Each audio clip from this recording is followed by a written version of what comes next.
Hi, everybody. We are the Evidence-Based Practice Group, and we'll be debating the pros and cons of evidence-based practices today. My name is Susan Heinzelman, and I'm here with Phoenicia Ham, Natalie Kemp, McKenna Kittlar, and Kelly Shupak. So the Behavior Analyst Certification Board is very specific on their expectations for professional and ethical compliance for all behavior analysts. In the Professional and Ethical Compliance Code for Behavior Analysts document, the expectations are clearly laid out, and there's at least 10 codes that can relate to using ethically based treatment options. The codes state that behavior analysts are expected to make decisions about treatment using scientifically based information and use treatments found in research literature. We're also expected to use scientifically based assessments, which can come from evidence-based treatment programs. Analysts are told to design programs consistent with behavior analytic principles, and these programs are to be individualized for each person. Behavior analysts are to uphold and advance the values, ethics, and principles of the profession of behavior analysis. And lastly, behavior analysts report findings with accuracy and do not misreport any findings. All of these expectations do point to a need for standardizing evidence-based practices. Is standardizing evidence-based treatments an ethical necessity? Well, without standardization of evidence-based treatments, remaining ethical in treatment is extremely difficult. But standardization doesn't come without its own set of problems. The biggest issue, as Slocum et al. Explain, is that there's no one universally accepted definition of what constitutes an evidence-based treatment. Without any sort of instructions to guide what is acceptable versus unacceptable, can standardization actually occur? On the positive side, Nakamura et al. Shows that master's and doctorate level practitioners are more knowledgeable about evidence-based treatments and suggest more training during graduate school could result in the higher use of protocol-driven treatment. If we can get together and decide on a proper definition for what constitutes an evidence-based treatment, the odds favor more practitioners using them. From a professional standpoint, using evidence-based treatment seems like a no-brainer. However, there's many issues that can arise with using evidence-based treatments. Cook and Odom point to the fact that there's not a consistent list of evidence-based practices, and what does exist is incomplete and can vary from source to source. So not having a set list of what's available makes it difficult to use an evidence-based practice because there may be one that's good for you, but it may not be on the list you're looking at. Nakamura et al. Say that most professionals don't and won't use evidence-based practices because there's not a one-size-fits-all, and their client base is so large that it would be impossible to become knowledgeable about all of them. The research and real world don't always integrate as easily as we would like. As stated by Cook and Odom, often translating research findings into everyday practice isn't automatic or easy. And the fact that the larger organizational systems work to sustain status quo by overwhelming any attempt to use new evidence-based practices, it's easy to see why professionals find it difficult to use them. In terms of individual outcomes, some people fear that restricting our practice to evidence-based practices limits available treatment options, as mentioned by Callahan, Henson, and Cohen in 2008. Kasdan in 2011 further pointed out that the format of applied behavior analysis, even without being restricted to EBPs, is inherently limited in the number of people who can be reached. Later, we will also talk about the cost effects of EBPs, though it's generally understood that the process of ensuring that a practice is evidence-based can be both time and resource intensive. On the other hand, use of EBPs ensures best practice and arguably does not restrict individualization. As Simpson pointed out in 2005, to use practices other than evidence-based practices and claim that they will have specific outcomes creates unrealistic expectations and often will result in disappointment. Evidence-based practices are essential in order to ensure that ABA is the most effective it can be and that we're accurately promoting the field. This is best practice and does not limit individualization, but rather provides a direction with validated practices. This field integrates so many components in order to strive for best possible outcomes. The EBPs allow for consistency and ensure best practice. That's what this image in the middle of the slide shows, is that we just have so many things that go into it, whether it's into an IEP, whether it's into our practices. It's also important to consider the fidelity of implementation for individual outcomes. Even the strongest evidence-based practice will fail if not implemented with fidelity. To ensure expected outcomes, proper training and education on the practice will make all of the difference. There are some strategies and methods that can help improve training for administering treatment to ensure that the same treatment is implemented by everyone. Things like behavioral skills training, where you describe the treatment verbally and then you provide a written description of it. You model how to implement the treatment. You have the individual practice implementation, provide feedback, and repeat until they have successfully and satisfactorily implemented the treatment. This ensures that the individual administering treatment does so with maximum fidelity. We also need to use regular fidelity checks and subsequent training if necessary in order to ensure fidelity over time.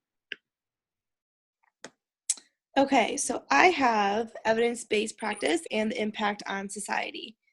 So there is little known about the preferences of individuals who have the potential to participate in a psychological treatment.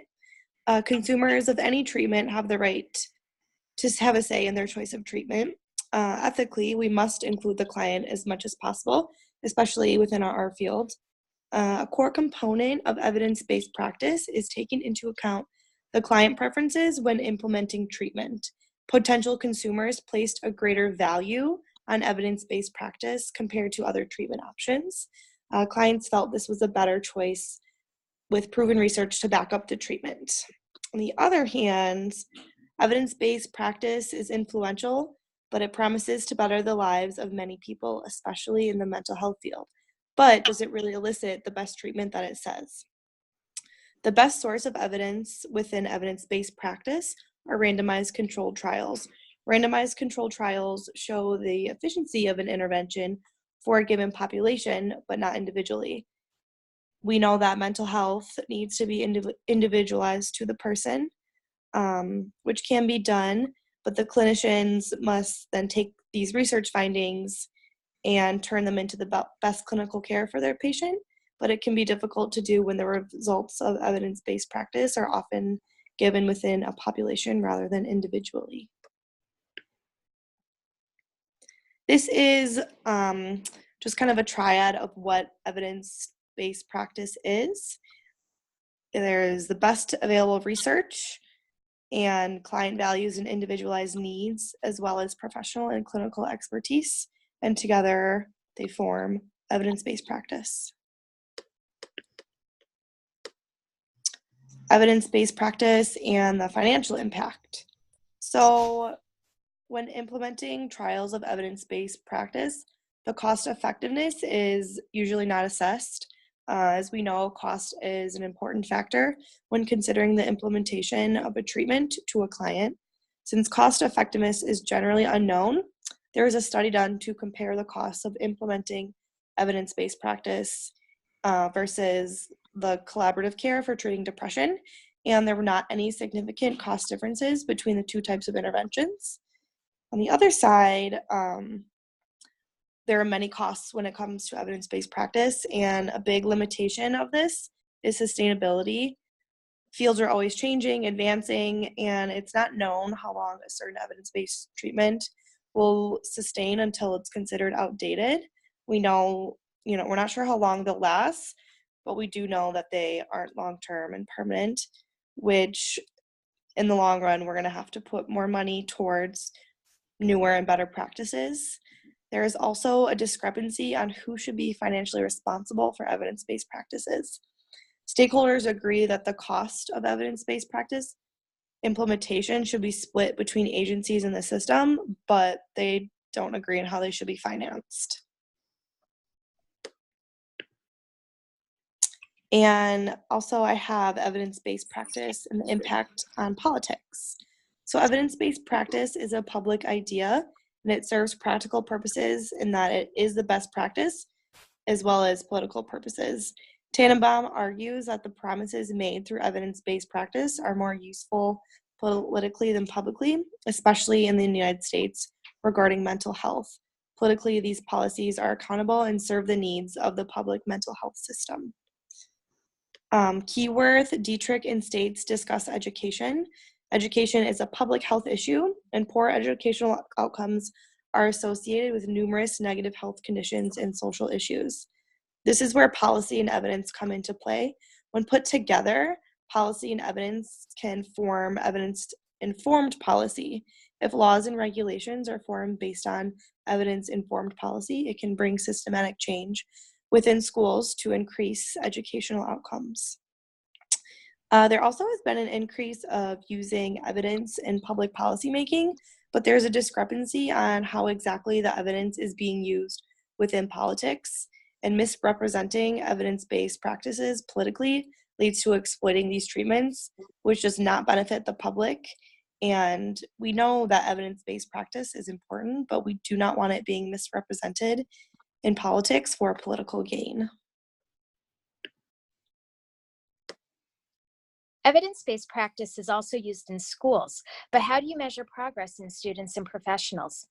There are 5 steps in evidence-based practice, which is the visual that you can see right now. The 5 steps are ask, acquire, appraise, apply, and audit. These steps are the foundation of evidence-based practice, and they should be used in any setting, including schools. So, how programs use evidence-based practice to measure progress for students and professionals. There are pros and cons to this. The pros for using evidence-based practice in schools are that we can measure outcomes for both professionals and students in this area. Evidence-based practice increases the use of professional skills, and it results in better decision-making skills and more accurate and efficient sessions. For students, outcomes can be measured in a variety of skill areas, including communication, adaptive skills, cognitive skills, and behaviors. And examples of the assessments that can measure outcomes in students are the ABLS, the VB-MAP, etc. But there are also cons for using evidence-based practice in schools. First of all, schools employ staff from a variety of educational backgrounds, so some staff will not have had exposure to or training in evidence-based practice, or even really know much of what constitutes evidence-based practice. Second, there's a lack of time for professionals to research EBP to use in the classroom. School staff are required to participate in many in-services, as well as maintain classroom responsibilities, paperwork, communication with parents and with coworkers, etc. It's really hard for them to find additional time to research evidence-based practice. Some staff might actually be interested in using evidence-based practice, but they may not have access to it. While there are some free webinars, as well as academic journals and other sources of learning, many of the sources of information are really expensive. And so that in itself is really limiting. And finally, while evidence-based practice sounds like a good idea, we actually need more evidence to support the use of it in schools. Specifically in schools, more research is needed in the areas of data collection, interventions, professional collaboration, and long-term results for students. It can be really hard to distinguish between approaches and strategies that include elements from evidence-based practices. As Phoenicia mentioned earlier, there's not one master list of EVPs. Distinguishing them from practices that are not evidence-based can be really difficult. Specifically, there are many definitions out there from various sources, such as the 2 on the slide, that either contradict one another or are overly theoretical. Some definitions are clear and objective and make it obvious what constitutes an evidence-based practice according to them, such as this one by Horner et al. From 2005 on the left. However, other definitions are subjective. It makes it much less clear and judgment-based to determine what constitutes an evidence-based practice, such as this one from Slocum et al. In 2014 on the right. Evidence-based practice of applied behavior analysis is a decision-making process that integrates the best available evidence with clinical expertise and client values and context. Is not very clear what falls under that. So the big question here is, what counts as evidence? One of the biggest concerns with defining evidence-based practices is that the criteria for evidence can be overly restrictive. If we look at the Horner definition again, you see that you need 5 single case designs from peer-reviewed journals with 3 researchers and 3 locations with at least 20 participants. That's a lot of requirements. Now we're going to take a look at a list of evidence-based practices from Wong et al. In 2015. I've condensed the table from their article to fit on this screen. On the left side, you see their list of evidence-based practices. This is everything that they say constitutes an evidence-based practice. These are what we know right now to be evidence-based. However, on the right, I've put X marks next to practices that do not fit Horner et al.'s definition, check marks next to practices that clearly do, and the lines which are left blank are uncertain because we don't know how many participants were in each study. That being said, even the ones with check marks, we don't know with certainty that they were from 3 researchers or 3 locations. However, with over 20 studies each, it is a fair assumption. Specifically, you should note that both PECs and modeling do not fit their definition. And even discrete trial training is unclear. These are practices that I personally would say, hey, those are evidence-based. We use those. Those are well supported.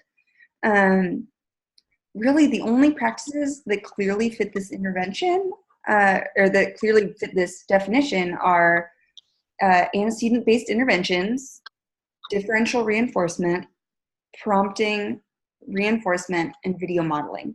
Imagine trying to create a program that includes only these elements.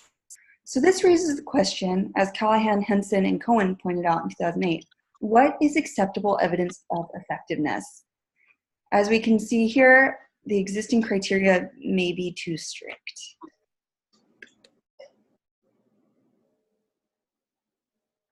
For research limitations, with everything, there's always going to be pros and cons. This is not a different change or a different idea for evidence-based treatment. With evidence-based practice, there's a variety of different types, such as time delay, PECs, structured playgroups, modeling, DETT, or naturalistic intervention. There's so many. There are so many that effectiveness and functional assessment should allow for beneficial treatment to be selected. Also, with the subsequent professional uptake of the DSM-5, came a ratio technical view of algorithms for practice could come with melding the DSM diagnoses to evidence-based treatment, which enabled an audit culture mentality to develop within mental health administration and govern conversation therapists that they have with clients. With this also, evidence-based practices are effective in a variety of different settings and fields. With these, they can be used in schools, in-home settings, in centers. They can also be used at in-home parenting in everyday lifestyles. Evidence-based practice is based on information off of the effectiveness of others and follow the 5 steps that were previously mentioned. In this, a meta-analysis may be used to create a large summary of results that were found throughout multiple studies. With this, it is important for creating evidence-based practice materials such as things like the baby map. Evidence-based practices considers current understanding of the psychological process that are associated with disabilities and diseases that are being treated, as well as those who are experts in the field and the individuals who are receiving treatments as a reference. Evidence-based practice is determined by a society of certified professionals.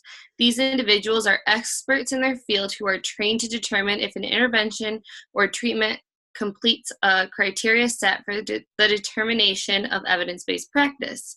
Their job is to complete research and evaluate the findings in order to determine if the treatment should be considered evidence-based. Lastly, evidence-based practices are used and tested in the field of ABA on a daily basis. The outcomes of the individuals receiving services are the basis of why evidence-based treatment is used. Although evidence-based treatment is, and its methodology is now claimed to be the best practice approach used in the field of mental health, it still does come with its limitations. Randomized controlled trials that evidence-based practice identifies as its golden standard of research modeling for determining effectiveness outcomes uses group aggregated averages. This results in little useful information as to how to select effective treatments for any particular individual, though. Also, the sample of patients must be a random sample selected from a population of individuals who have the same underlying disease or disability. According to Wolf, this proves that it is impossible for psychiatric samples because psychiatric diagnoses are neither reliable nor valid and therefore cannot be used as a method for identifying people with the same mental disorder necessary for random controlled trial research. Also, although random controlled trials may be useful in deciding if an intervention is better than another, the lack of precision makes it hard for the model to model the causal pathways of intervention, which is the purpose of these trials. It also needs to be mentioned that some information taken from these research trials may offer some help for both individual treatment recipients and their clinicians for deciding on possible effective treatment options. But because we operate under conditions of uncertainty in our daily lives, it kind of is hard to do. Comprehensive evaluations for treatment outcomes of multiple studies carried out by combining data from all these studies has its own limitations. Such systematic pooling of studies results or a meta-analysis has come to be seen as the golden standard, as I mentioned previously. However, the limitations of meta-analysis need closer scrutiny. One limitation is those who conduct these meta-analysis do not necessarily assess independently how each individual randomized controlled trial was implemented or evaluated, and the impact of potentially bad implementation on the quality of data gathered, and do not consider the impact of the administrative organization and the intervention program. There are also many arguments regarding the kind of evidence that is best for determining if treatment is effective. The question should be a statistical analysis of numeral data, or should we be broader and incorporate other systematic review of like empirical evidence? These could be evidence obtained through observational and naturalistic studies, studies on humans, animals, physiological, or evaluations of patient goals, values, and specific features for the delivery system relevant to the practice. Also, for the individuals who decide what constitutes as scientific evidence to be used for evidence-based practice requires experts to be certified as authorities in the subject. This certification involves becoming certified by others who were certified before them. This infinite regress indicates that such certification can only be an arbitrary process based on the convention agreed on requirements. According to Gomery, this certification is merely another form of expertly justified authority, now more likely based on the authority of so-called expert consensus process. Lastly, the effectiveness of evidence-based practice itself has never fully been tested according to its own principles. Do clinicians who practice evidence-based practice achieve better outcomes than those who don't? No one actually knows. So in conclusion, we all support evidence-based practices. As we know from the Professional and Ethical Compliance Code for Behavior Analysts, they are a requirement for our field. We are expected to use evidence-based validated practices. The question, though, is it really realistic to expect there to be a standardized treatment? And so while we all agree that standardized treatments are ideal and we want to emphasize use of evidence-based practices, it's clear that defining what constitutes evidence-based is an essential first step. Right now, there's either too much or too little wiggle room in the definitions. We need to establish something that incorporates practices that are sufficiently evidence-based and weeds out ones that aren't, and that'll require defining what is sufficient. When establishing a standardized treatment, it's also essential to remember that programs need to be individualized. So while we may have a list of evidence-based practices to draw from, each of these practices should have variations that may work for each individual, and there should be multiple options for a given goal. McKenna is now going to share a personal experience for you related to this topic. I currently work with individuals. Some are aggressive, some are not, some are young, and some are older. I currently do have an individual who is extremely aggressive. On a scale, they'd be more on the severe end.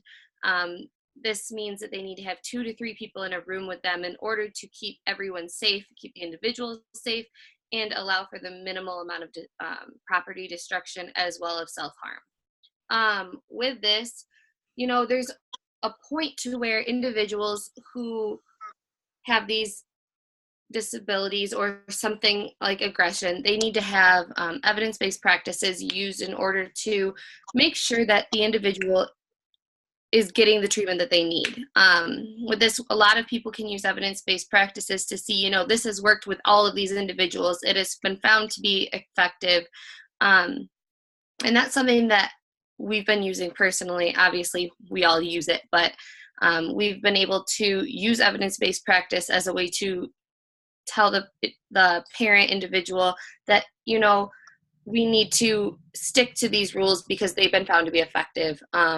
We've had parents say, let's use fuzzy balls and stick them on the back of their neck because they read an article that was going to be effective for their kid. We've been able to say, you know, but that's not evidence-based practice, and that's what we follow. We have found all of these other options that are been found to be effective, and that's what we're going to stick with until we get to the point where there's nothing else to do. When we get to that point, hopefully there will be other evidence-based practices out there for us to be able to use for the individual. I also have experienced a difficult situation regarding evidence-based practices. Specifically for me, it's with potty training. The clinicians at my company have time and time again seen success when implementing the Fox and Azerin potty training method. However, some parents have not been willing to implement the positive practice component required for this method. The issue that then arises is that of the potty training methods out there, this is the one that we say, okay, this is evidence-based, this is validated. And furthermore, even the other options that are out there that have some evidence basis have an element of positive practice. So we're going to leave you with this question. What do you do if a parent or client is not willing to implement an evidence-based practice and there isn't another viable, also evidence-based alternative? Who knows? It's hard to say. So in conclusion, you know, evidence-based practices are based on this intersection of evidence, policy, patient and community values, as well as clinical and population health issues. And at this point in time, you know, it is best practice to use evidence-based practices, but we need to be developing a definition that incorporates enough for this field. All right, thank you very much.